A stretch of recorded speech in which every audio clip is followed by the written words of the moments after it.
Hi there, Perfecto Castro here and welcome to my channel. I hope you're having a great day. I've been getting a lot of questions about this in the comments, so in this video I'm going to show you guys and walk you through my audio interface, the Audient Sono. Here we go.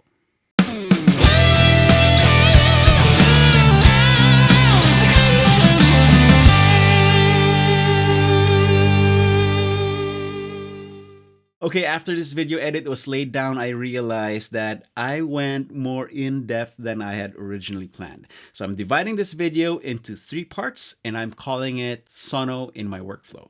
This video, part 1, will cover the overview of the Audient Sono. And I'll show you how I set it up as my audio interface, and then I'll record a bass track.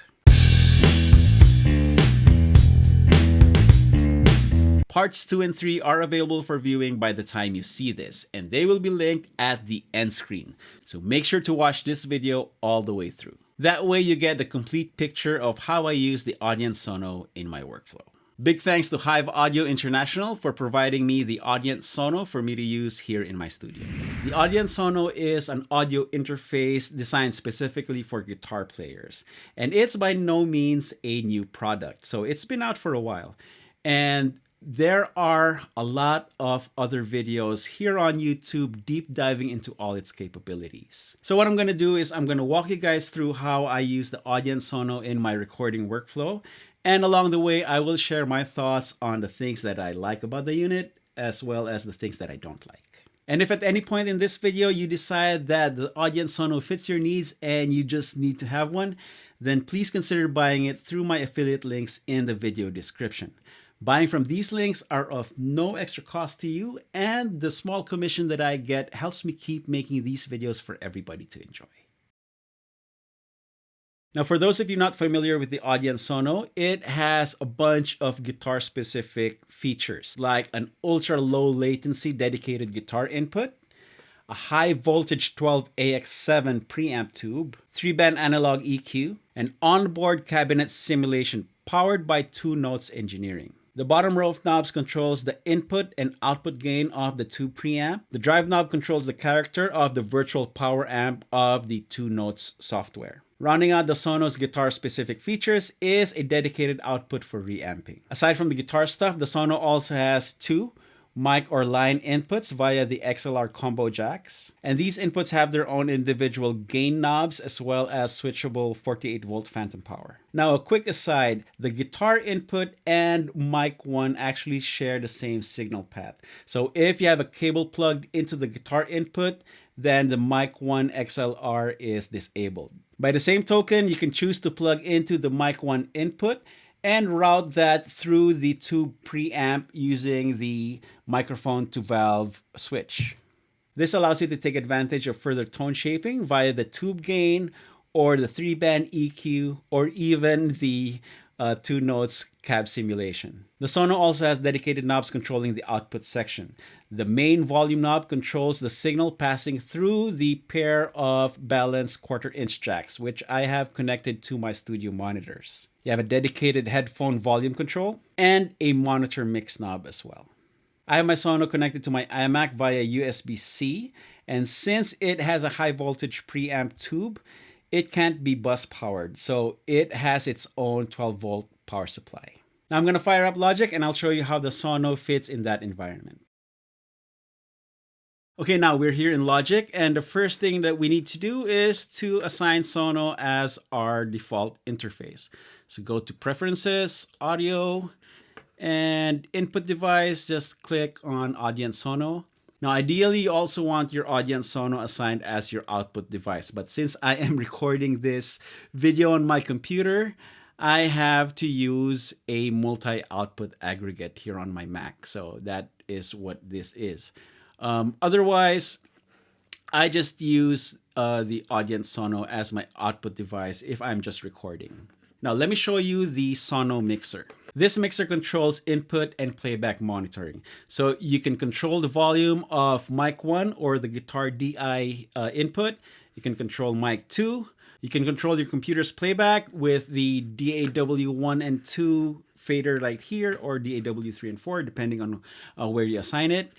And then the Sono also has a dedicated no-cab input source, which is basically the signal from the guitar input with the two-note software bypassed. That way you're able to record a clean DI guitar sound for later processing or reamping. Now here's the included two-note software, which is basically a stripped-down version of their Wall of Sound plugin. Now the Sono has 3 onboard cab presets. So preset A is a Fender-style combo power amp and speaker cabinet. Preset B is a Marshall-style 4x12. And preset C is a bass cabinet. Now within the software, I can change guitar cabs. I can change the mic style. I can even change the room. And it also has a virtual rack to control the power amp, the master tone, master contour, as well as preset and output levels. Now earlier I mentioned that the Sono's drive knob controls the character of the virtual power amp in two-note software. So as you can see, if I move the knob right here, you can see the power amp knob moves as well. All the way down, there's no power amp simulation, and as I turn it up, you get different varying degrees of power amp bias simulation. So from a cold bias to a medium bias to a power to melting hot bias. Now, after you tweak the two-note software and find a good combination that you want to use regularly, you can actually save this as a preset on the Sono. So you can override either preset A, B, or C with your favorite sound. That way you can easily access it with the cab button on the Sono, and you don't have to fire up the two-note software. Now I realize I'm going through the two-note software really quickly in this video, but if you are interested, you can click on the card above to go check out my deep dive video into the two-notes Wall of Sound plugin. If you're enjoying this video, please give it a thumbs up like, hit that subscribe button, and ring that bell. Okay, now we're back in Logic, and I have a 16-bar drum track laid out. So what I'm going to do next is I'm going to lay down some tracks so that you can see the Sono in action. Let me just tweak my bass settings on the Sono real quick. I'm going to set the cab to preset C for the bass cab. And let's see, let me drive the tube a little bit more.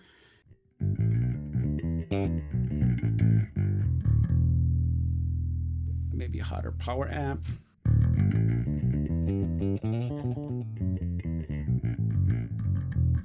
I can also turn off the power amp if I want to, so that it's not as saturated. But I think for this track, I want a nice growly bass. Well, not that growly.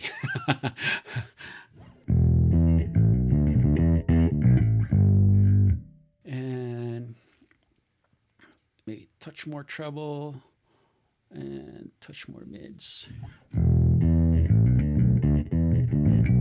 Now, if I show you the Sono mixer real quick, you will see that I have signal coming in through the mic 1/DI track, as well as the no cab track.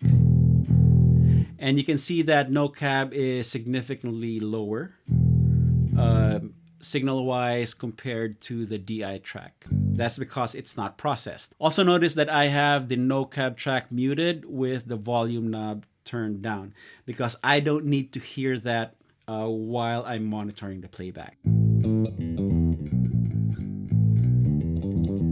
Okay, I'm going to use 2 tracks for my bass. Okay, so one track will record the processed preamp signal from the Audient Sono. So that will include the tube preamp as well as the onboard 2 notes cab simulation. And then for the second track, I'm going to send the no cab signal to it so that it will feed a virtual bass amp in Logic. So let's see. So for the regular bass track, I will select input 1. Okay. And then for the DI track, I will select I believe it is at input 11. That is the no cab input. Okay, and then just record arm both.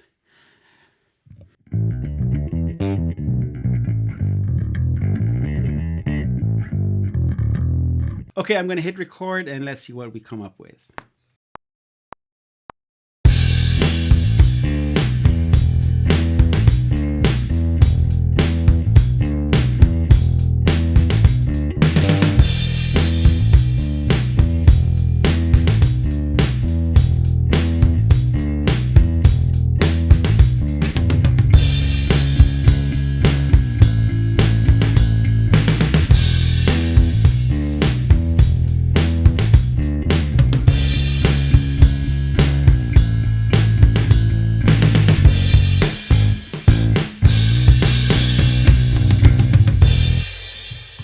Okay, so here are my two tracks.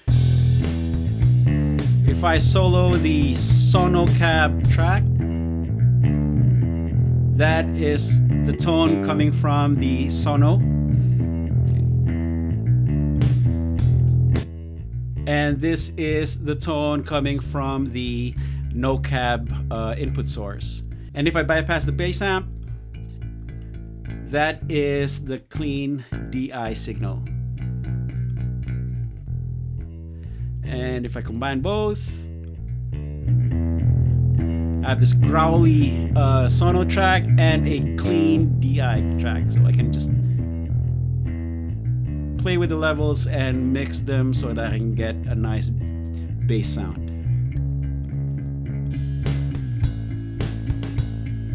Okay, let's switch to guitar.